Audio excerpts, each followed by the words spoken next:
8 de la mañana con 10 minutos, 8 con 10 minutos. Muchísimas gracias por acompañarnos. Nuestro siguiente invitado es Ricardo Rivas, hermano de Paul Rivas.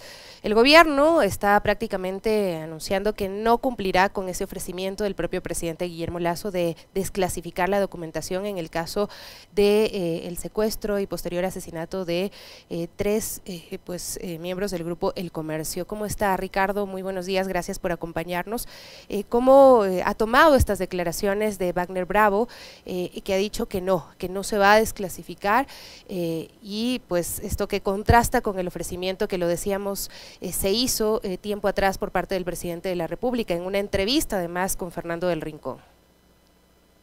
¿Cómo estás? Buenos días, mi estimada Sofía, y un gusto saludarte a ti y a toda la audiencia de este prestigioso programa. Como tú lo has mencionado, hay un compromiso que lo hizo a manera con un medio internacional, lo hizo públicamente, donde se iba a desclasificar información. En el próximo COSEPE lo mencionó él, y caiga quien caiga.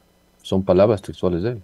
Pero si no lo cumple y se ampara en el secretario de Seguridad, Wagner Bravo, donde todos los integrantes del Consejo de Seguridad Pública y del Estado deciden no desclasificar y él se ampara en eso porque no tiene la valentía de hacerlo públicamente, pues ¿de qué estamos hablando? ¿De qué clase de presidente estamos hablando cuando no cumple su palabra? Una palabra que lo dijo públicamente y que es lamentable porque se allana el camino de la impunidad, como lo hemos venido mencionando. El gobierno es garante o debe ser garante de la libertad de expresión. Y ahora resulta que es cómplice de la impunidad. Un cómplice de un secuestro y asesinato que se dio y se originó en el gobierno anterior de Lenín Moreno y donde fue evidente la negligencia, la omisión que se dieron en muchos aspectos y que ahora que no quiere sacar a luz para llegar a una verdad todas esas actas 18, 19, 20 del COSEPE y las otras actas que también topan el caso del secuestro y asesinato de Paulo Efraín y Javier, pues es lamentable que se convierta en encubridor de estas acciones lamentables y que originaron tremendo desenlace y que no solo afecta a nuestro país, sino también a toda la región en temas de seguridad y que ahora estamos viendo todas las consecuencias. Ricardo, pero ustedes como familiares, ¿cómo se sienten con esto? ¿Tuvieron siquiera la fineza de comunicarles primero a ustedes? No, eso ya sabemos cuál es la operatividad del Estado, cómo se camufla. Acuérdate que primero es la negación de decir no ocurrió aquí, ocurrió en Colombia. Luego es el encubrimiento general de un Estado a través de fiscalía, a través de el mismo gobierno con sus diferentes instancias. Y luego simplemente es un silencio absoluto, donde no dan ni siquiera la cara, sino tratan de que estas acciones que lamentablemente se han dado y que se han oficiado y que ahora ya son o legales, por decirlo de una manera, pues nosotros ya podamos ver cuál es la posición de este gobierno y de todo el Estado. Hay una carta que se envió, bueno, nosotros enviamos algunas cartas y Fiscalía también para la desclasificación de información, y la última carta que se envió a través del Consejo de Comunicación, justamente topando la resolución de la Corte Constitucional en cual indicaba en el caso Gabela la desclasificación de información por parte del Estado con todo lo que tiene que ver con ese caso. Pero con esta carta lo que nos han hecho es responder y decir simplemente no hay acceso. Y lo lamentable son, creo que dos cosas puntuales. Una ya lo he mencionado, que es la posición del presidente de escudarse en el Consejo de Seguridad Pública y del Estado para no cumplir lo ofrecido. Y dos, es que hay un cambio, porque estas actas estaban bajo el término o la etiqueta de reservado. ¿Qué significa reservado? Que después de 5 años se tiene que desclasificar esta información para llegar a la verdad. Como se me envió esta carta y ya se cumplió los 5 años, estamos caminando al sexto año, resulta que ahora deciden cambiar la etiqueta ya no de reservado, sino a secreto. Y secreto dice la ley que tiene que estar en reserva o tiene que estar en esa condición por 10 años, es decir, nos aumentan 5 años más.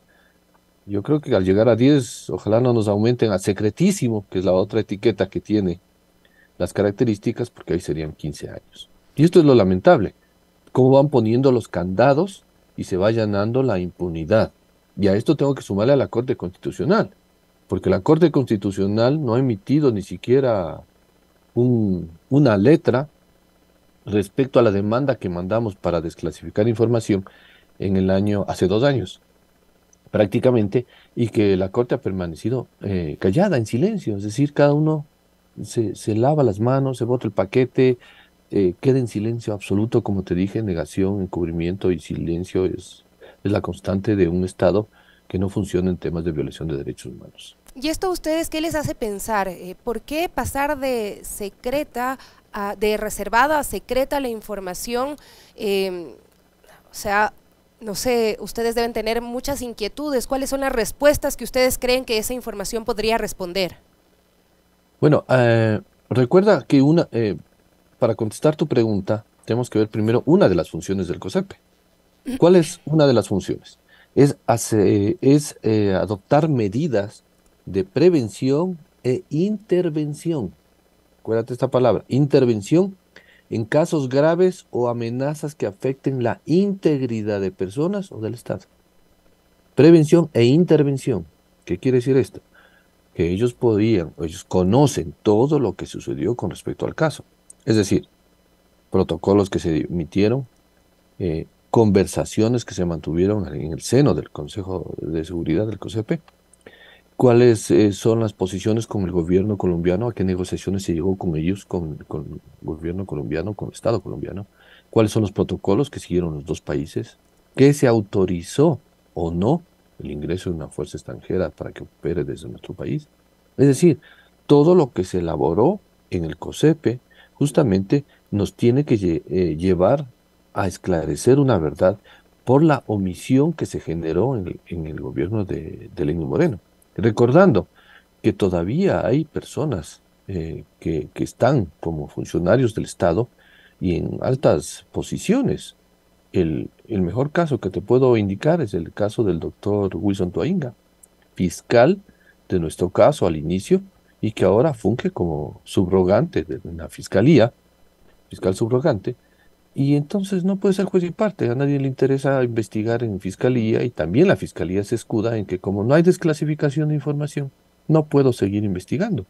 Cuando tenemos otras aristas para llegar a determinar la omisión o la responsabilidad de autoridades, de entes estatales, bien puedo tomar las otras aristas y comenzar a armar los escenarios que se dieron en ese entonces. Pero a nadie le interesa porque no quieren que se conozca qué es lo que conversaron adentro.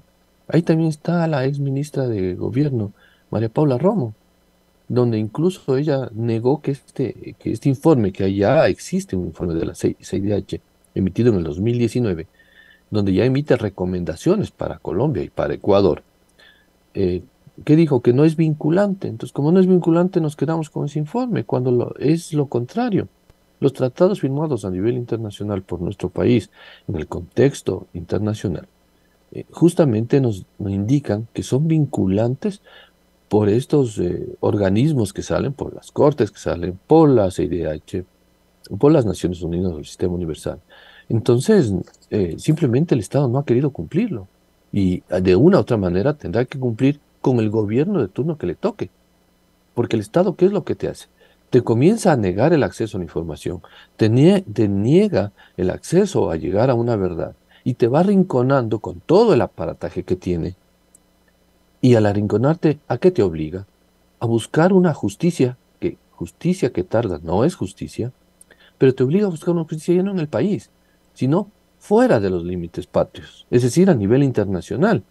Y ahí sí, ¿quién, quién tiene que responder? Un Estado, que no sé en cuántos años, pero tendrá que responder con ese gobierno que toque en ese momento, responder con todas las aristas que tiene y también las omisiones que tuvo las autoridades de ese entonces y los encubridores de este caso, porque el gobierno ahora se convierte en un encubridor de todo este proceso al negar el acceso a esta información.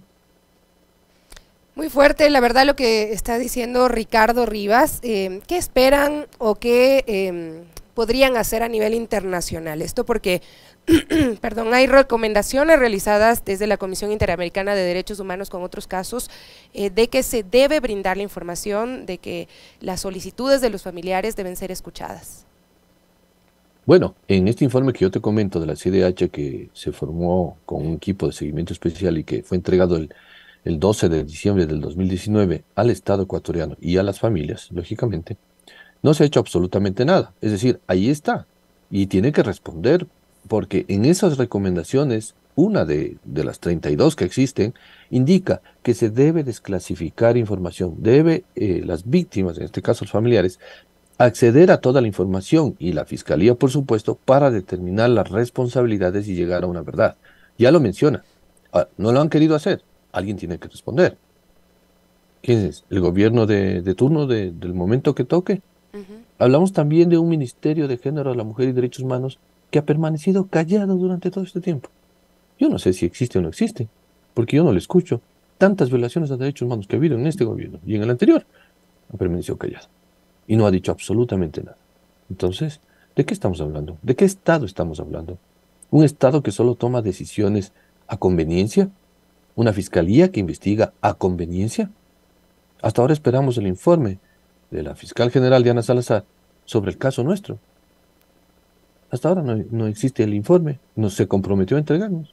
¿Dónde está el informe? No existe nada, absolutamente, porque el Estado se ha cerrado justamente a, a- a- a bloquear todos los accesos. Ahora, ¿qué nos va a indicar la CIDH? Ya emitió un primer comentario a través del informe. El sistema universal también lo conoce, hemos viajado a Ginebra, a la Comisión de Derechos Humanos, y lo conoce, y de ahí que se dieron recomendaciones para este tema de libertad de expresión en el último examen, el EPU, que se pasó el año anterior. Y el Estado ya reconoció 18 ítems exactamente sobre libertad de expresión, que ahí tiene que ver mucho con el caso nuestro.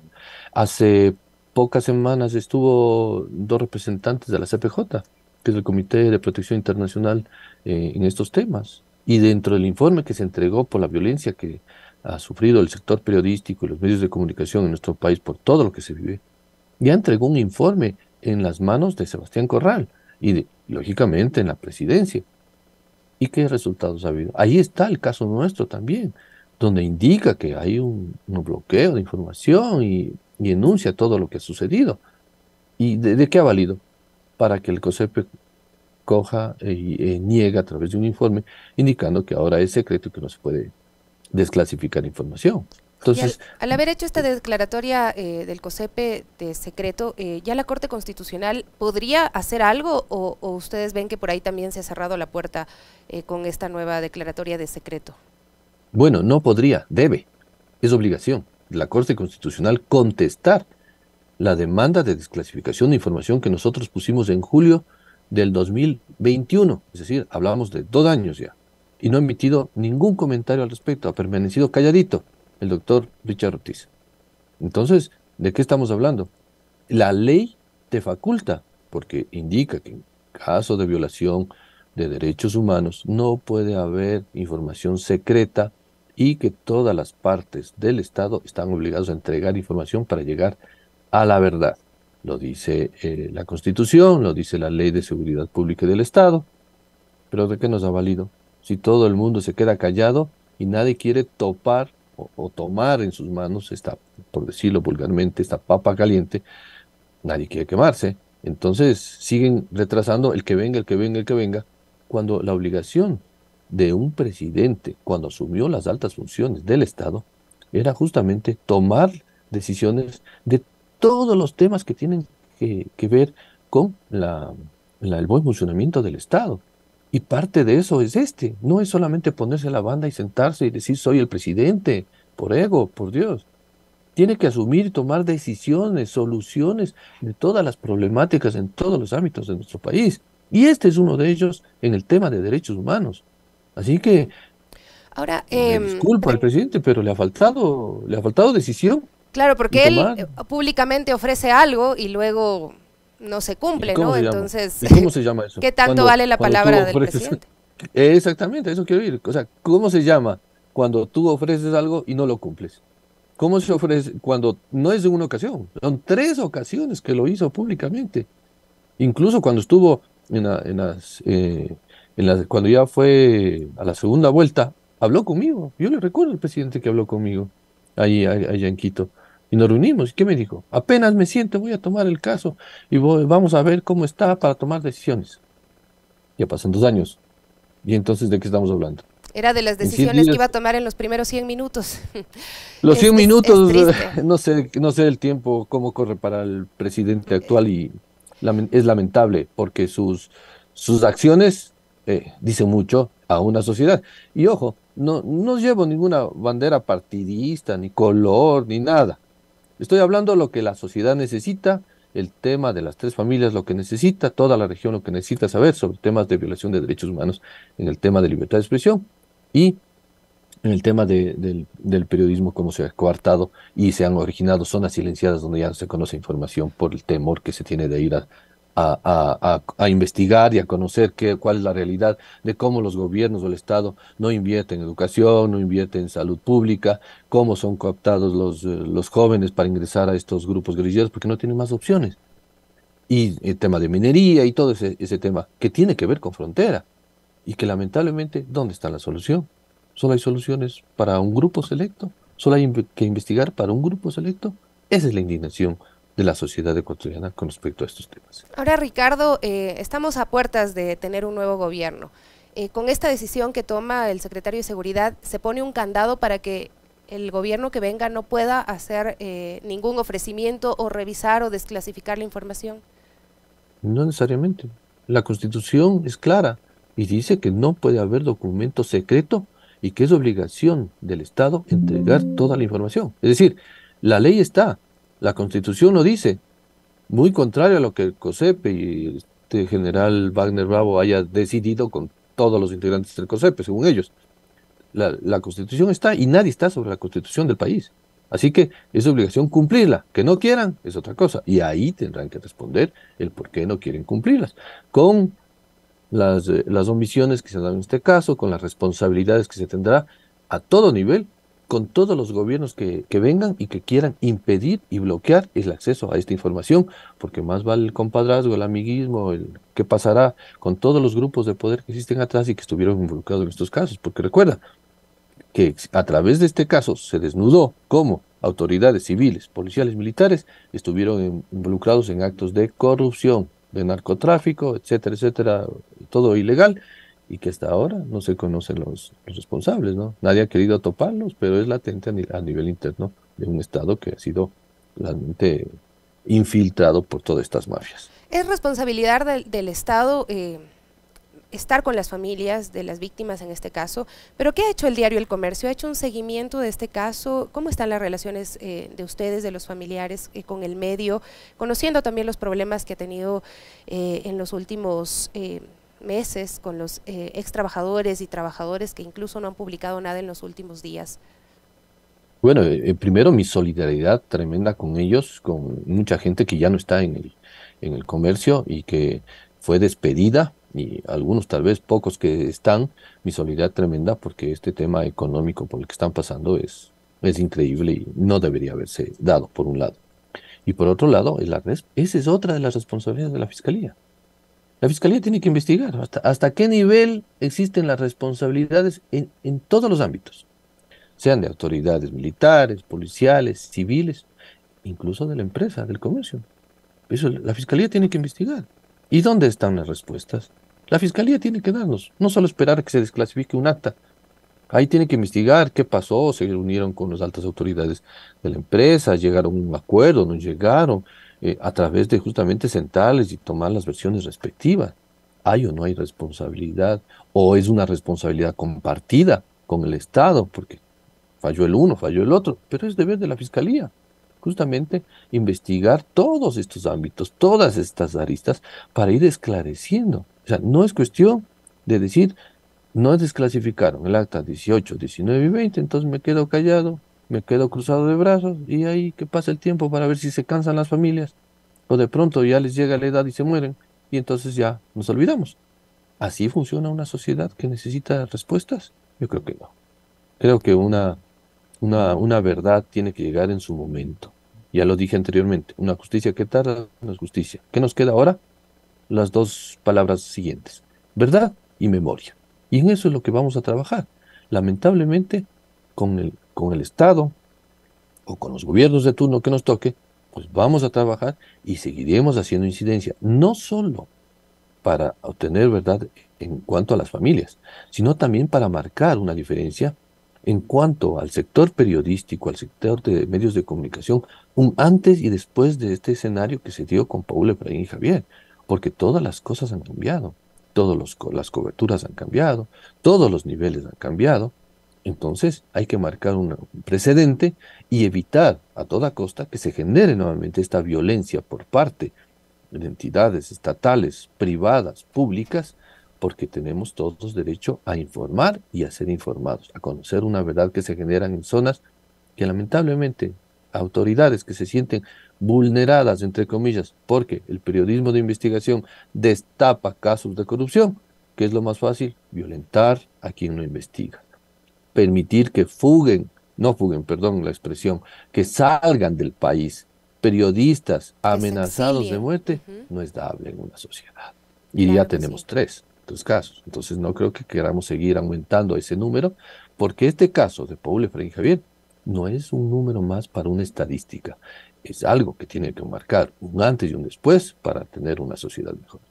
Totalmente, y pues más aún destacar lo que usted acaba de mencionar, que hace 5 años se hablaba de que esto ocurrió en Colombia, pero hoy por hoy estamos viendo también este incremento de violencia en contra de los periodistas acá en nuestro país. Usted hablaba de periodistas exiliados, recientemente pues Carol Noroña, entre otros, que están también demandando por su seguridad porque no encuentran el apoyo, la respuesta a los protocolos por parte del Estado. Se dijo que se crearon precisamente protocolos alrededor o como consecuencia de lo ocurrido con los periodistas del Grupo El Comercio. Sin embargo, quienes están ejerciendo hoy por hoy dicen no vemos nada y estamos expuestos totalmente. Si Paul estuviera aquí, seguramente sería de quienes estarían pues también exigiéndole al Estado respuestas, exigiéndole seguridad para que podamos realmente garantizar a la ciudadanía, a la sociedad, este derecho a la libertad de expresión y al poder enterarse desde distintas fuentes de lo que está ocurriendo en nuestro país. ¿Y cómo ven ustedes esto precisamente? El que esta violencia que se decía es en Colombia, esté en nuestro país hoy por hoy. Así es, mira, lamentablemente tengo que hablar de este gobierno porque es el que es actual, independientemente de quién sea, pero lo ha dicho públicamente con fuerza, sacando pecho, creo yo, que tiene una nueva ley de comunicación y una nueva ley de comunicación y que respeta la libertad de expresión. Pero el respeto viene justamente por la implementación de políticas. ¿Dónde está el reglamento para ejecutar la nueva ley de comunicación? No existe, no se ha hecho desde que se aprobó. ¿Dónde está el financiamiento para el reglamento de la nueva ley de comunicación? Se crea una ley y no tenemos ni siquiera financiamiento. ¿Cómo creamos eso entonces? ¿Con qué visión? ¿Es inexperiencia tal vez? Pues Dios, son 10, 12 años de preparación para llegar a un gobierno, para llegar a la más alta posición de un Estado y que no tengamos esa visión. A mí me llama totalmente la atención. Y lógicamente hay historias que han dejado de ser contadas. ¿Por quién? Justamente por Paul, Efraín y Javier. Historias que ya su pluma, en el caso de Javier, ya no van a ser escritas. En el caso de Paul, fotoreportajes que ya no van a ser captados a través de imágenes porque ya no están con vida. ¿Por qué? Por negligencia estatal. Y recordemos algo muy importante. Este secuestro y asesinato no es extorsivo, como lo ha puesto el doctor Tuainga al inicio de este caso. Es netamente político. Existen informes donde justamente indican que es un secuestro político. Por eso es que el Estado está metido en este caso, porque las demandas no eran a las familias, las demandas eran al Estado para que cumpla, para que sean liberados. O sea, eran una moneda de canje. 3 periodistas con 3 disidentes. Tiene que ver el Estado, no tiene que ver la familia. Nunca se nos pidió dinero para que sea extorsivo. Y el Estado no lo cumplió, no lo quiso cumplir, porque ya lo dijo el presidente Moreno. que está justamente en el acta 20, parte del audio. Lamentablemente, si mueren una o varias personas, tendrán que morir, pero el Estado no puede estar arrinconado. ¿Qué te indica eso? Que es prioridad la imagen de un país, la imagen del estamento, del caso de la Policía Nacional, está sobre la vida de las personas. Y eso a nivel internacional está vetado. La vida de una persona se tiene que cuidar, brindar seguridad, que incluso nuestra Constitución le obliga al presidente a brindar seguridad a todas las personas que estamos dentro de estos límites que se llama Ecuador. Entonces, hay que analizar profundamente todos esos temas para poder decidir y llegar a una verdad y a una investigación que, como te digo, lamentablemente ha sido bloqueada.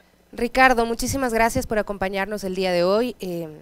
Siempre escuchar cómo avanza este caso del Grupo El Comercio nos vuelve a quienes le dimos seguimiento en su momento a la desaparición, en ese momento al conocer del secuestro, del asesinato de los 3 miembros del Grupo El Comercio, y realmente involucra mucho también ese sentir que tenemos los periodistas y la solidaridad con quienes están ejerciendo la profesión, porque también nos sentimos en riesgo en algún momento y más ahora con la situación actual que vive el país.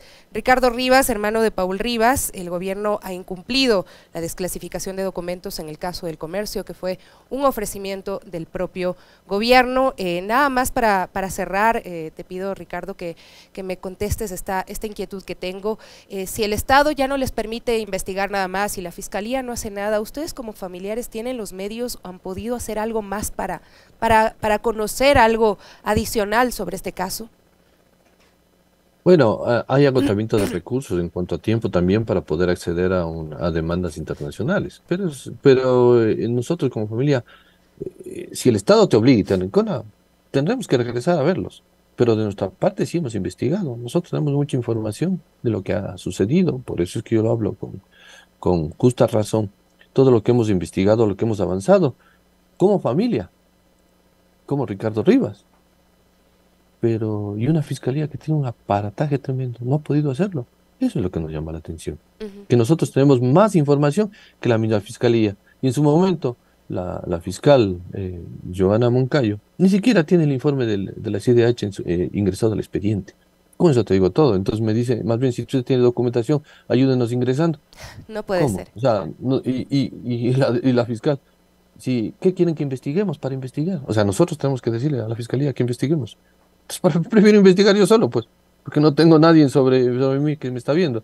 Pero yo no tengo que decirle a la fiscal, oiga, investigue esto para que ellos cumplan con lo que yo pretendo, cuando ellos son los responsables. A ellos, nosotros, los ecuatorianos, les pagamos dinero para que cobren un sueldo, para que cubran las necesidades de una sociedad. Y con todos los riesgos que esto implica para ustedes, para los familiares de los miembros del Grupo El Comercio. Muchísimas gracias, Ricardo, por acompañarnos. Un abrazo, como siempre, solidario, un abrazo fuerte.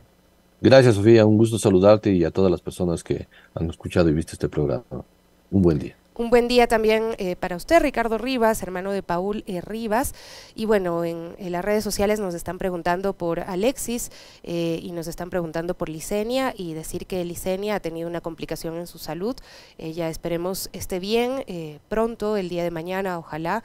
Le deseamos una pronta recuperación. Alexis ha tenido que trasladarse al noroccidente de la provincia, así es que nos acompañó únicamente hasta el comentario. Pero bueno, aquí estamos haciendo el aguante como siempre, 8:39. Enseguida volvemos con nuestro siguiente invitado.